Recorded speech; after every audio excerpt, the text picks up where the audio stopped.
สบายดีทุกคนที่กำลังติดตามรักส้มน่าจะตื่นต้อนรับโกสู่ซองอาคาน้อยเนาะคือเห็นหลายคนเห็น FC หลายคนถามว่าบ้านไม้ไปฮอดใส่แล้วบ้านไม้ไปฮอดใส่แล้วเนาะมือนี้ก็เลยว่าพอดีเฮาเฮ็ดเวียกวันนี้ก็เลยสิอัปเดตให้ทุกคนได้เบิ่งได้เห็นกันคือย้อนปัจจัยหลายๆอย่างเนาะมันบ่พร้อมก็เลยว่าบ่ได้เฮ็ดต่อหั่นนะตั้งแต่ช่วงที่เดือน3เดือน4ปีบ่เดือน3เดือน4นี่เนาะ เขาก็บ่ได้เฮ็ดต่อเลยเขาทิ้งไว้แบบนี้เนื่องจากอย่างที่บอกไปนะมันอยู่บ้านนอกเด้มันบ่มีรถที่เขาสิเอาดินเข้าไปในหรือว่าบ่มีดินบ่มีรถที่สิเอาไปตั้งแห่ไปตั้งทรายมันหยังมันค่อนข้างลำบากเนาะแล้วก็ทึกพอดีหน้าฝนได้มาหน้าฝนเข้าช่วงฤดูฝนเด้ก็เลยว่าบ่ได้เฮ็ดต่อนะตอนนี้ก็สิได้เริ่มและประมาณ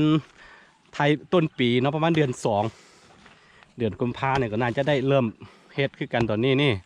ตะกล้องกับน้องไผ่กำลังขุดดินนะครับสิขุดดินใส่นี่เดี๋ยวสิให้เบิ้งกันนี่เฉพาะดินก็หมดไปล่าเนาะเพราะว่าเฮายกพื้นสูงเด้อันนี้เฮาถมขึ้นมาซื่อๆที่จริงมันเฮายกพื้นสูงประมาณ1.60 1.70พุ่นเด้อทุกคนเด้อนี่เด้อนี่คือตอนเฮายังบ่ทันได้เทคันตัวนี้เนาะเฮาก็ใส่ดินพอประมาณนึงคิดว่ามันพอแล้วนะสุดท้ายมันบ่พอนี่มันเป็นแบบนี้บางจุดมันบ่พอเขาก็ได้ขุดใส่นี่แหละใส่งานคนเอานี่เนาะเทเสาเทมันยังเรียบร้อยหมดแล้วต่อไปอย่างที่บอกไปถ้าบ่มียังเกิดขึ้นแต่ว่ายังบ่แน่นอนเถอะถ้าบ่มียังเกิดขึ้นเดือน 2นี่ครับก็ว่าสิเทคานสิเทละตัดหลังคาอยู่บ่แม่นเทตัดหลังคาเป็นหยังเนาะถึงบ่ยังบ่ได้มีหยังเถอะนะแต่ว่าคือมีเวลกำลังตกลงกับครอบครัวว่าหรือว่าเฮาสิซอกซื้อดินเป็นหยังก่อนบ่เนาะอย่างที่เฮาฮู้เนาะบ้านก็เป็นหนี้สินคือกันเด้อทุกคนเด้อ บ่แม่นทรัพย์สินเด้อคิดว่าถ้ามันนั่นเนาะมันสิว่าจะได้ถ้ามันเข้าเงินขายเลยถ้ามันแบบว่ามีบ่อนดีๆเฮาว่าสิซื้อซอกซื้อดินเป็นหยังเนาะเป็นหนี้เป็นสินน้ำดินนี่น่าจะดีกว่าเพราะว่าอนาคตนี้คนเฮานี่เพิ่มขึ้นทุกมื้อแต่ว่าดินมันบ่เพิ่มนี่ทุกคนมันอยู่คือเก่าแล้วก็บ่ว่าอยู่ประเทศใดเนาะดินค่อนข้างแพงขึ้นทุกปีเนาะแพงกว่าทองคำเลยทุกคนเด้อก็เลยคิดว่าหั่นนะว่าสิซื้อดินพอดีมีชาวบ้านก็มาถามขายก็สิไปปัวมันหยังแต่ว่ายังบ่ทันมีเงินนะแต่ว่าเดือน1เดือน2ก็สิเอานำซอกกู้น้ำหมูพลเล็กพลน้อยเนาะน้ำหมูคูเป็นหยังเพื่อนๆเนาะมาห่วมเข้ากันแล้วว่าสิซื้อสินะแต่ก็ยังบ่แน่ใจยังบ่ฮู้ว่ามันสิตกลงกันบ่ทันได้เถอะเนาะถ้าว่าเฮาซื้อดินก็แปลว่าเฮาบ่ได้เฮ็ดต่อมีแต่ว่าปีต่อไปเวลาเราจะเฮ็ดเนาะเพราะว่าเสามันยังก็เทหมดแล้วทิ่มไปแบบนี้ให้หญ้ามันยังขึ้นหรือว่าให้ดินที่เฮาถมเข้าไปนี่ให้มันแน่นยังบ่ได้อันพันหน้าฝนเถอะเนาะนี่เนาะฝนใส่บ่กี่ครั้งซื่อๆยังบ่ทันแข็งนี่คือเบิงจากภายนอกแล้วก็เบิงค่อนข้างกว้างเหมือนบ้านที่จริงก็มีแต่8 คน10เด้อทุกคนเด้อบ้านเนาะแล้วก็ถ้ารวมทั้งเฮือนครัวรวมทั้งตัวหน้าบ้านที่เขาจะนั่งเล่นก็ประมาณ10 คน16นะก็ค่อนข้างกว้างคือกันนี่แล้วเฮาสิอันนี้คือจะเป็นเฮือนของอาม่านี่แหละเฮาสิได้อยู่สมมุติว่าเฮาเฮ็ดแล้วก็มีแต่อาม่ากับอันนี้มาอยู่อาม่ากับอาคาน้อยมาอยู่แล้วก็เอาเมียมากับเมียมาอยู่น้ำ3 คนแล้วก็นี่แหละมีได้3 คนเนาะพ่อก็เสียไปละพ่อยังไม่ทันได้เห็นไม่ทันได้กินแห้งไม่ยังเนาะเพื่อเสียไปก่อนปีกายนี่ประมาณนี้นะทุกคนมี3 ห้องนอน2 ห้องน้ำนี่ห้องน้ำตัวนี้อันนี้ห้องน้ำแบบสิแบงเครื่องนี้ตัวนี้สิมาต่อใส่ห้องนอนตัวนี้นะนี่คือห้องนอนของอาม่าหรือว่าของไผ่เนื้อมดแน่เนาะแล้วก็มีห้องน้ำรวมมีพี่ตัวนี้เนาะจะแบ่งเครื่อง2 คน4นี่ได้ยินเสียงนกตังล้อของควายนี่แหละมันออกหากินแถวนี้ท้องฟ้ารู้สึกว่าสวยงามพี่น้องเอ้ยนี่สิเข้าสิหมดปีแล้วพี่น้องผู้ใดอยากเฮ็ดมันอยากก่อนเริ่มต้นสิ่งดีๆใหม่ได้นับ1 ไม่ก็ได้ทุกคนบางทีเฮาก็วางแผนไว้ว่า ในนี้ในนั้นก็มันก็บ่ได้เป็นไปตามแผนนะก็บ่เป็นหยังก็เริ่มต้นไม้ได้พี่น้องมันนี่เฮาสิขุดดินใส่พี่ใส่ให้งานก่อนนี่แหละมีน้องไผ่แล้วก็ตากล้องเขาขุดอยู่เอาไปเธอน้อยมันบ่เต็มเลยมันเป็นย้อนว่าเฮาเทคานขึ้นมาได้พี่เห็นปะประมาณ20ปลาย25สังประมาณ25แล้วตอนแรกเขาใช้ได้ดินจามพี่เขาบ่ได้ค้ำหนึ่งเทิงตัวดินตัวเขาสิเทคานขึ้นมานะก็เลยว่าผิดพลาดนิดนึงนี่ก็สิได้ดินมาใส่ก็โอ้รอท่าว่ามีเงินขายพร้อมแบบหลายๆยังถ้าพร้อมนี่ป่านนี่น่าจะตัดหลังคาแล้วเลยแหละทุกคนแต่ว่าอย่างที่บอกไปเนื่องจากว่าหลายๆยังมันบ่อำนวยก็เลยปะนี่ชาวบ้านเขากำลังจูดเนาะกำลังจูดบอลเขากำลังถังเขาซิมาตั้งเฮือนกัน ตอนแรกอันนี้จะเป็นปลาหมดเหมือนบอตอนแรกๆถ้าผู้ใดเคยเบิ่งคลิปปีกายประมาณปีกายประมาณช่วงเดือน3เนาะอันนี้จะเป็นปลาหมดเดี๋ยวนี้ชาวบ้านเขามาตั้งเฮือนหมดเนี่ยอยู่พี่หลังนึงแล้วก็อยู่หน้าเฮือนนี่หลังนึงอีกเห็นบ่แล้วก็อยู่ทางพี่อีกหลังนึงนี่แหละนี่ไอ้ใหญ่นี่อยู่ใต้นี่เป็นหลังนึงอีกนะดินครับก็ไม่ได้ซ้ำนี่ซื้อเขาขุดอันนี้ลงไปเขาซิขุดลงไปเอาที่เดเทการเจือนขึ้นมาอีกนะโอ้ลำบากกันบูฮูวะฝ่าใดปีใดจึงจะแล้วเนาะนี่คือบ้านของเขาที่หลายคนทำไม่ได้เฮ็ดอย่างเลยนะแต่ว่าก็ซี่เฮ็ดค่อยๆไป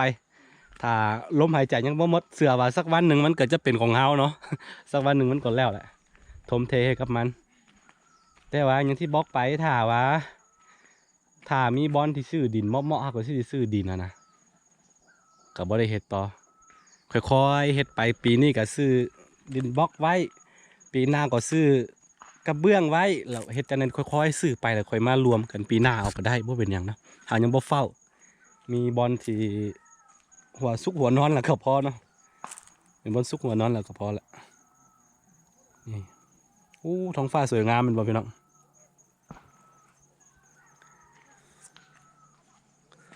นี่แห่ทรายเนี่ยกะแห่ทรายเนี่ยก็จะเป็นแห่ของน้ำของเนาะไกลแล้วก็ค่อนข้างแพงอะนะยากแล้วก็ช่วงนี้ก็เป็นช่วงที่บ่ว่าปูนซีเมนต์เป็นอย่างหรือว่าบ่ว่าเหล็กกล้ามันยังค่อนข้างแพงขึ้นเนื่องจากว่า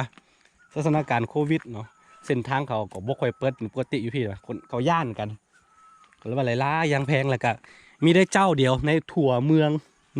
นี่เนาะมีได้เจ้าเดียวที่เขาขายกันนะพวกวัสดุก่อสร้างก็เลยว่าค่อนข้างแพงพี่น้องเลย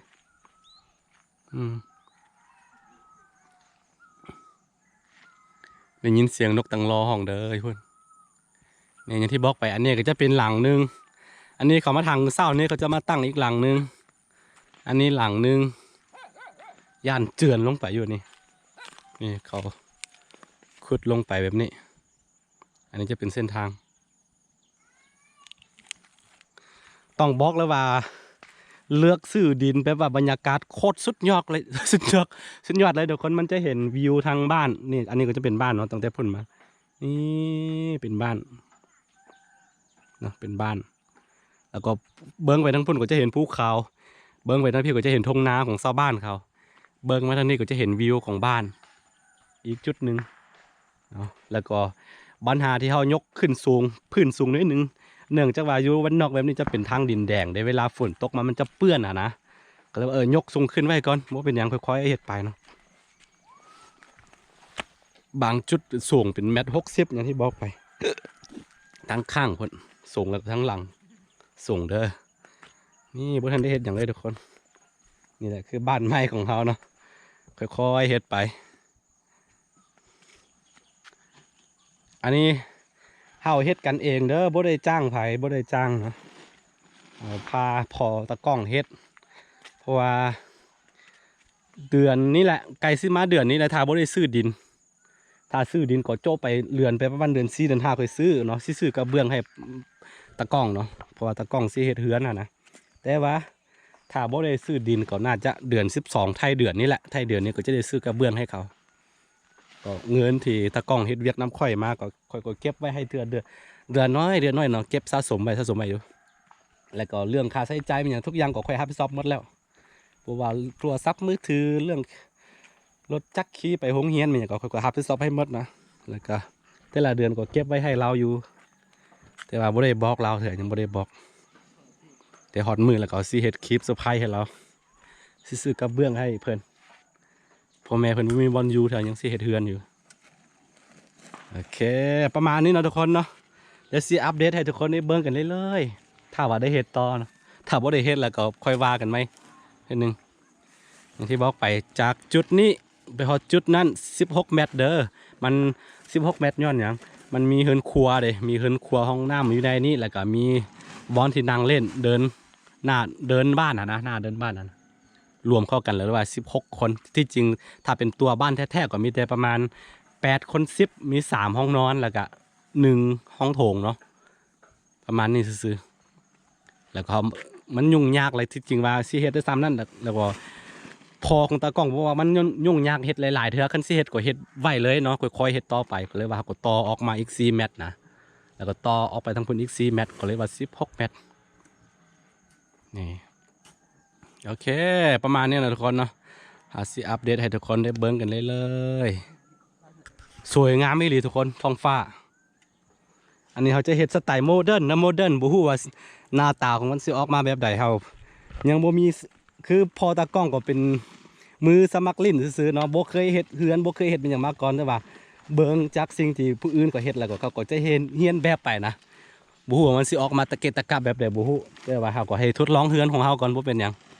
งามบ่